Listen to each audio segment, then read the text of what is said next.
So I've gone and bought a new frame. I've been riding my Specialized SL7 for, well, a good 5 years now, and it's a bike I absolutely love.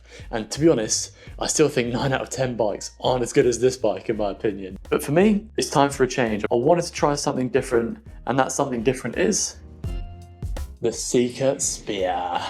I'm going to get into my plans for what I'm going to do to this bike and how I'm going to build it up in a moment. But first, I want to tell you why I went for this frame.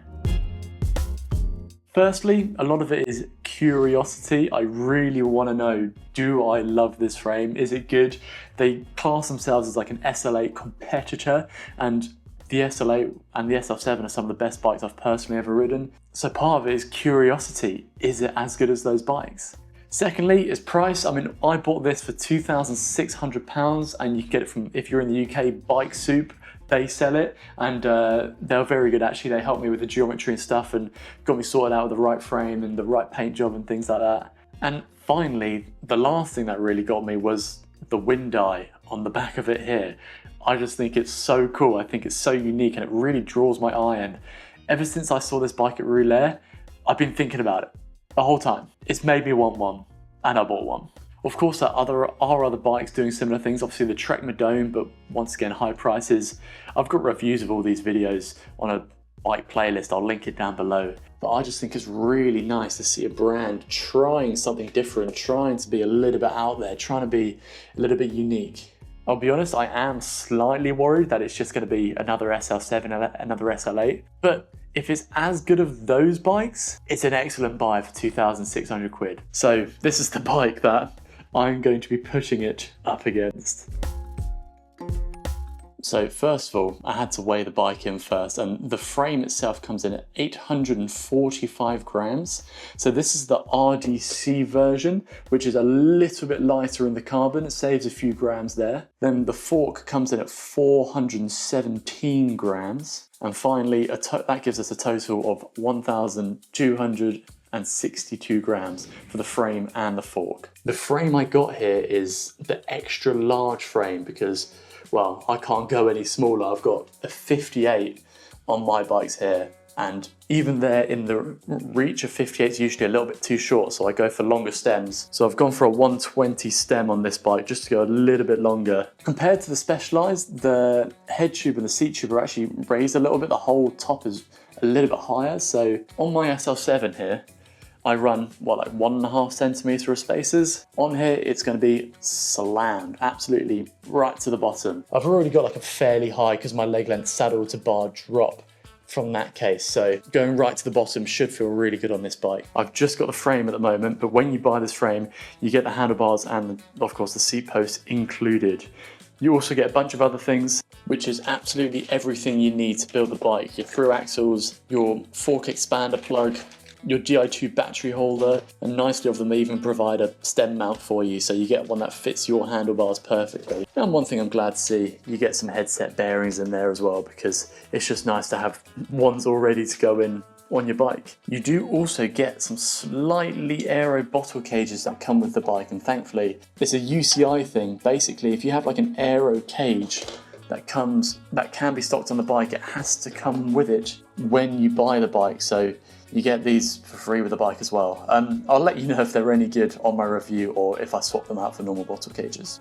The unboxing experience itself is actually very nice. It's all well packed, neatly connected and in there tight, and it actually comes in another box inside this box as well, so it feels well protected when it comes to you.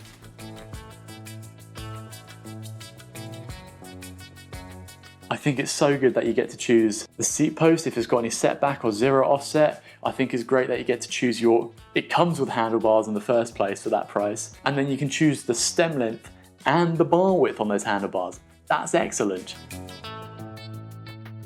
Okay, plans. So first of all, the reason I've gone for this shadow black edition here is because I think there's going to be the least sanding needed to do. You can already see the raw carbon through the frame. I did try and buy one naked, so unpainted, but Seka wouldn't sell it to me unfortunately, so I went for this one instead. I love a custom paint job.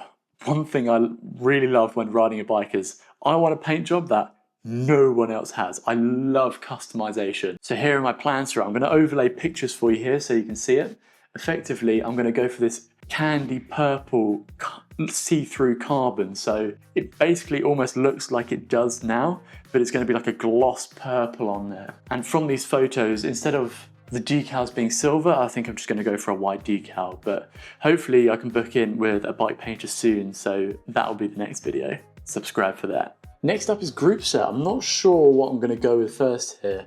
I think long run, I'm probably going to end up with a Dura-Ace group set. Do I need Dura-Ace? Absolutely not. Do I want Dura-Ace? Yes. I don't know what it is. I just desire it. It's not any better than Ultegra. It's just a little bit lighter, but I just desire it. Can't explain why. So I'm likely going to go for Dura-Ace. If you want to see a comparison of Dura-Ace versus the new SRAM Red, well, I've got a video linked down below if you want to check that out and which one I would choose. Next up is the wheels. So I've got two choices here. I have some Chinese wheels from Nepest, which are actually excellent wheels. They're super light. They come in at like 12, 4, 1 grams, and they feel robust. They're a lot of fun, and they'll make this like a really nice, lightweight, fun climbing bike. Or I could just rob the Rovals that I currently have on my SL7 here. Another wheel set that I really love. A little bit heavier, but God, do they work well. They're a lot of fun. They feel fast. They're stable in the winds.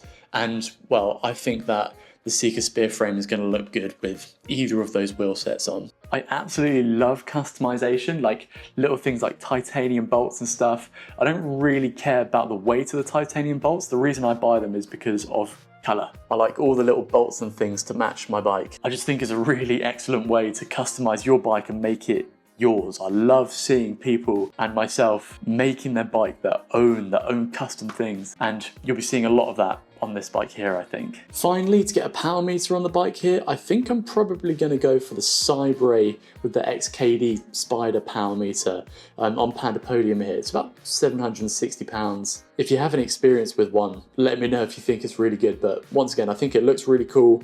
Be interesting to try a different power meter. Anyway, guys, do you think I'm taking the right approach, or do you think I should be upgrading with different components? Let me know below. If you have any suggestions, I'd love to hear them and see some different things and try different things out on this bike. And I'm gonna say it, I think this is the prettiest frame to come out of China so far. I just think that wind eye area is so cool. But of course, subscribe if you want to follow along the build for this. Like I said, the next video on this is going to be the paint job, so I want to try and film it getting sanded, painted, redone, making it mine. Then, you know, I'll do a build-up video and a short-term and a long-term review of it.